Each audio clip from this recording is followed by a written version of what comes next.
Ao contrário do que se propaga, a invasão holandesa foi uma invasão brutal. Os holandeses não tinham menor consideração pela vida dos brasileiros, pela honra das mulheres, pela vida das crianças. Era uma luta foi um genocídio. Houve de fato uma pequena interrenho nessa luta, quando o príncipe de Nassau, que não era holandês, era austríaco, esteve no comando aqui das Companhia das Índias Ocidentais. Mas exatamente por causa disso ele acabou sendo demitido, que era uma empresa privada, acabou sendo demitido pela Companhia das Índias Ocidentais o sistema de opressão continuou. E como estava havendo resistência, os holandeses começaram a fazer morticínios brutais. Eles iam nos arraiais, aí pessoas antipatriotas, pessoas que batiam continência para a bandeira do invasor, como o Calabar, levava as tropas holandesas até os arraiais, as vilas pequenas, e ali os holandeses, junto com os índios tapuias e outras etnias, massacravam, matavam, faziam horrores. O caso de Uruaçu e Cunhaú é um dos exemplos, assim, os massacres de Cunhaú e Uruaçu é um dos exemplos das brutalidades, das desumanidades, coisas brutais que eles faziam, que os holandeses junto com os indígenas faziam. Mas a guerra estava se dando mais ou menos, era uma guerra de resistência. Nessa época ainda não era uma guerra frontal, como depois se formou em cima dos exércitos de Guararapes. Era uma greve de resistência. Então, na época da colheita, os agricultores, os pescadores iam a Recife e às cidades maiores vender seus produtos. E faziam longas caravanas levando seus produtos, e quem ia eram os homens. Os holandeses, sabendo disso, resolveram atacar Tejucupapo, achando que Tejucupapo estaria indefeso só com as mulheres. Aí, chegando lá, encontraram a resistência. E aqui a gente vai deixar depois, tem alguns filmes, alguns documentários bem interessantes. Inclusive, todos os meses há um teatro, né, permanente no distrito de Tejucupapo. Algumas pessoas acham que Tejucupapo é um município independente de Goiânia, Pernambuco. Não é, é um distrito. Né? E isso é muito importante que seja dito, porque há historiadores lá que pedem, né, auxílio, pedem mesmo que Tejucupapo seja visto pelos órgãos governamentais, porque é um local que hoje está totalmente abandonado, né, e precisa ser visto pela história do Brasil, precisa ser visto por quem governa Goiânia, por quem governa Pernambuco, né, para que essa história seja revista. Esses teatros populares que tem lá precisam de apoio governamental para que até a própria população de Tejucupapo tenha consciência da importância que elas tiveram na formação da nacionalidade brasileira. Porque não conhecem. Porque né? não conhecem. Nem as pessoas de Goiânia e nem as pessoas de Tejucupapo, que fica a poucos quilômetros, né, por ser um distrito. Mas voltando à resistência, né, quando os holandeses chegam, encontram algumas mulheres, né, dentre elas aqui eu não lembro de todas, mas eles encontraram 4 mulheres, né? Aqui eles encontraram a Maria Camarão, Maria Quitéria, Maria Clara e Joaquina. As guerreiras de Tejucupapo, e aí elas se organizam, né, sem espadas ou mosquetas, né, mosquetes como diziam, né, usavam o que elas tinham, foices, enxadas, paus e uma arma secreta que entraria para a história, gente. Aqui no Nordeste tem muito isso. Água fervente. Com pimenta. Quem já não ouviu falar em mulher jogando água fervente com pimenta no olho ou no ouvido de algum homem? E qual era a tática? Elas se escondiam nas trincheiras e aí elas esperavam os soldados. E o que acontecia? Quando eles já estavam bem pertinho, elas despejavam essa água fervente apimentado nos olhos dos holandeses. E aí, além de queimar, desorientava os caras, né? Deixavam eles completamente loucos, né?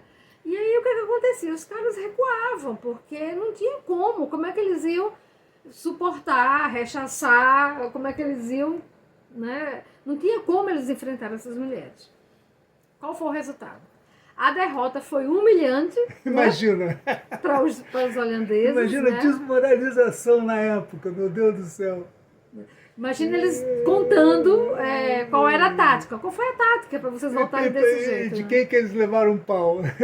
Voltaram praticamente cegos, eu acredito, né? 300 baixas entre os invasores, gente, não é pouca coisa. Né? Conta 4 mulheres, 300 baixas, que fugiram derrotados, deixando para trás os objetos, as armas, né? E todo o objetivo do saque, né? Era a primeira vez que um coletivo de mulheres liderava uma batalha vitoriosa em solo brasileiro. Né?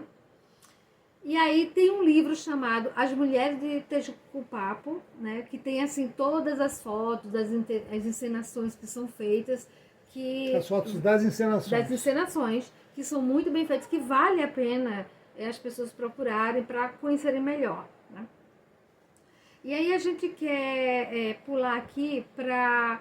O primeiro registro que foi feito, que foi escrito, né, foi feito por um frei português chamado Manuel Calado, em 1648, no livro O Valeroso Lucideno. Né? Essa história ela inspirou uma das obras-primas da literatura brasileira, As Mulheres de Tejucupapo, da escritora Marilene Felinto, e é um marco da literatura feminista e antirracista. E um marco na formação da nacionalidade brasileira.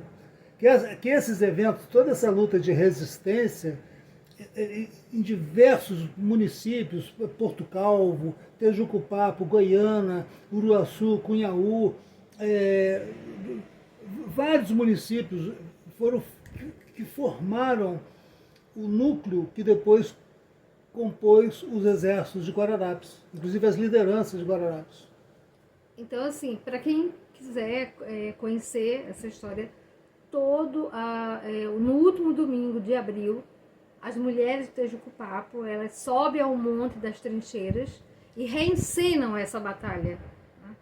É o Teatro das Heroínas, um evento que reúne milhares de pessoas para manter viva a chama da resistência. E aí, há vários depoimentos nos documentários, a gente assistiu, né, que um historiador mandou pra gente, a gente não tem como mostrar aqui porque é bastante longo, né? E aí, hoje, no documentário, uma coisa que nos tocou bastante é que ele fala o seguinte, que apesar de toda essa força simbólica, de toda essa história, que os próprios moradores acabam desconhecendo as novas gerações, a escola não mostra a história, né, de Tejucupapo, toda essa força simbólica, Tejucupapo, que hoje é distrito, antes não era, né, mas hoje é, mas as pessoas continuam achando que Tejucupapo está apartada de Goiânia, né, o que é uma pena, luta por um reconhecimento que vai além da memória.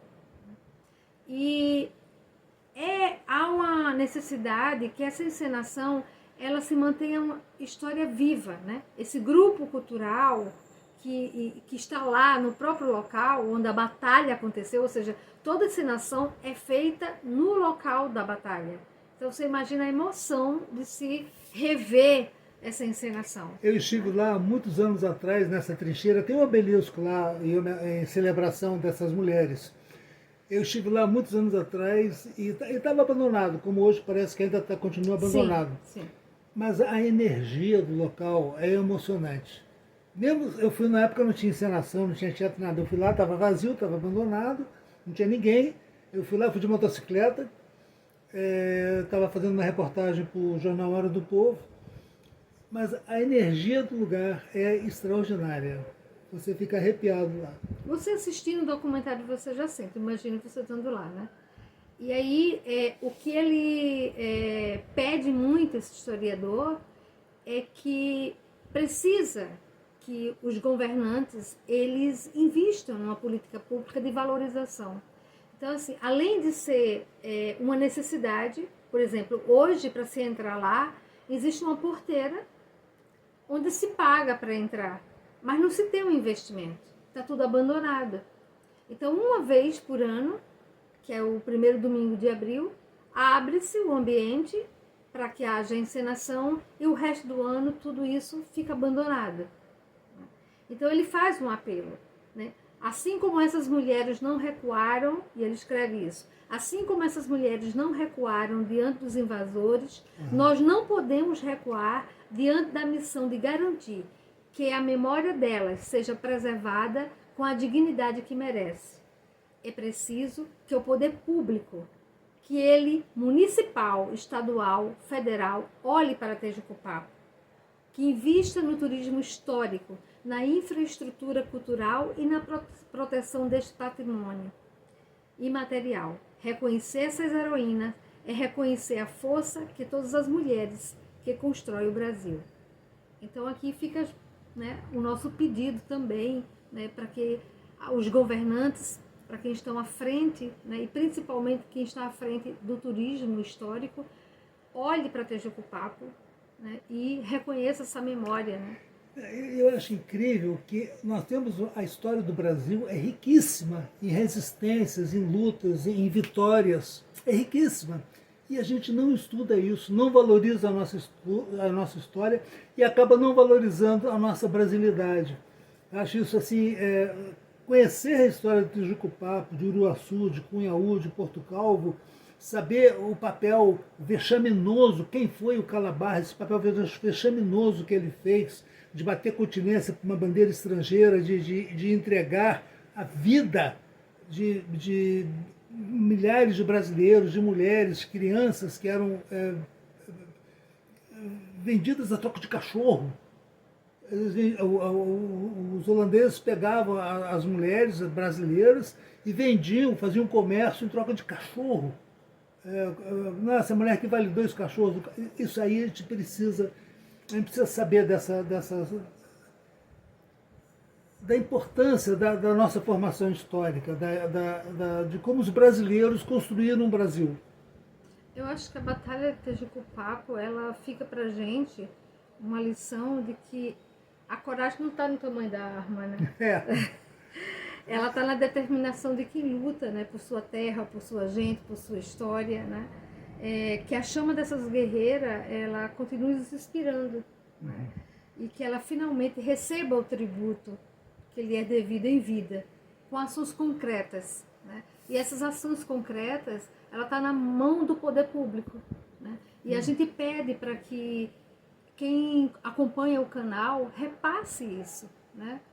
Vá repassando, vá republicando, vá conhecendo mais essa história para que chegue aos poderes públicos de Pernambuco, do Brasil, para que a gente possa realmente trazer de volta essa história e muitas outras, né, como a do Rio Grande do Norte.